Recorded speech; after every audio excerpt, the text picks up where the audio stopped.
everybody, welcome back to my channel. I'm here today with a very short video to show you how I keep all my scrapbooking papers organized, and the organizer I made myself for just $1, and I hope you will really like this idea because for me it's perfect. First, I have all the papers I use frequently in this organizer. I have portfolios, or I don't know how to call them, for those papers that I use maybe once a year, like the Christmas ones, like this one. This one is from Big Lots. I don't think they have them anymore. I bought them like 10 years ago.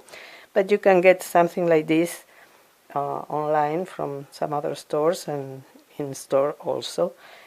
But for those papers that I use frequently, as I said, I need to have them at hand.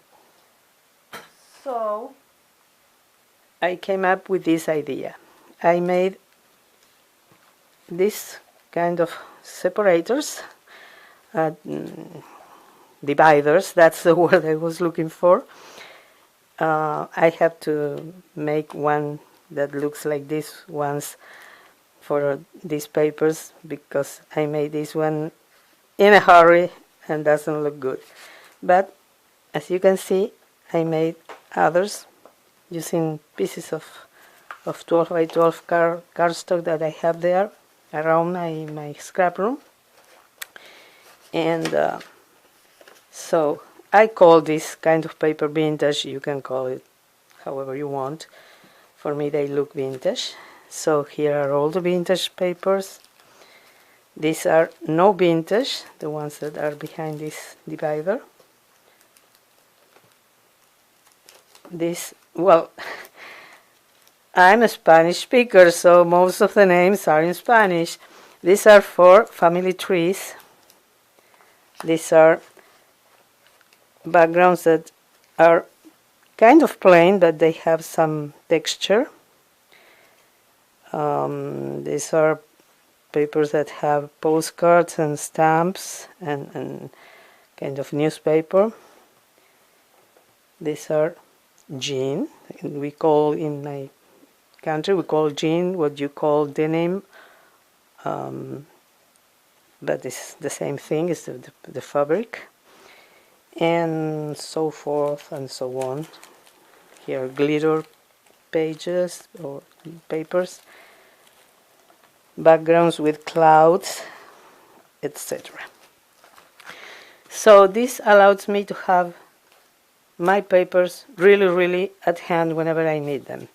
This box is placed on my scrapbooking desk on my right, and as soon as I need a paper, I just have to, oh, well, look, what do I need?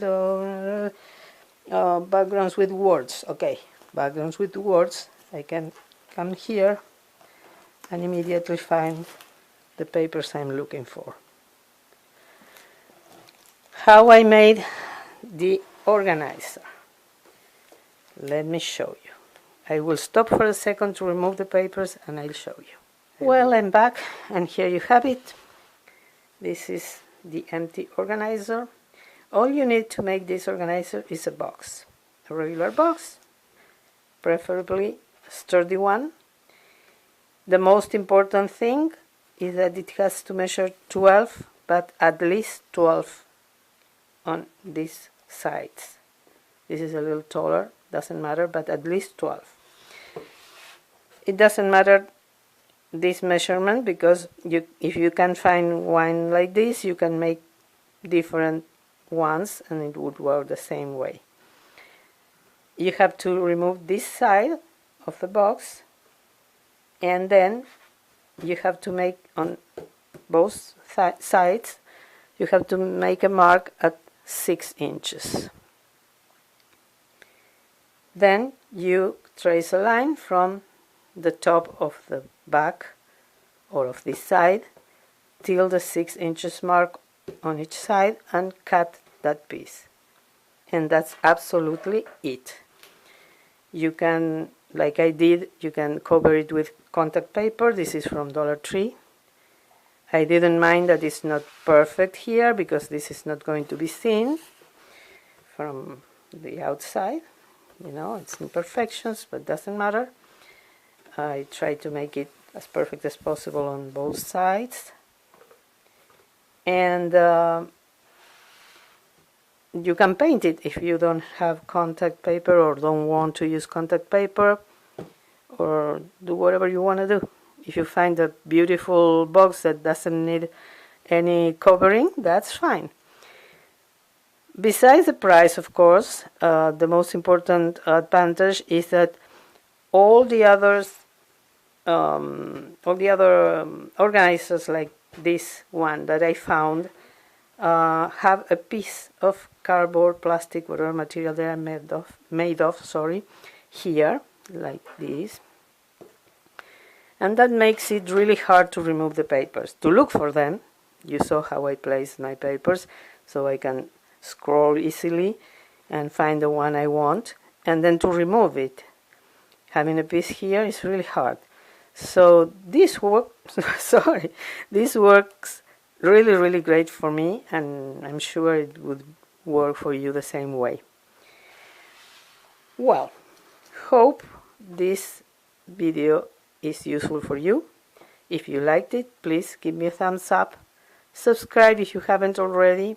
Ring the bell so you will be notified every time I upload a new video.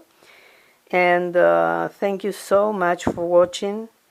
Hope to see you in my next one, and have a great day. Bye bye.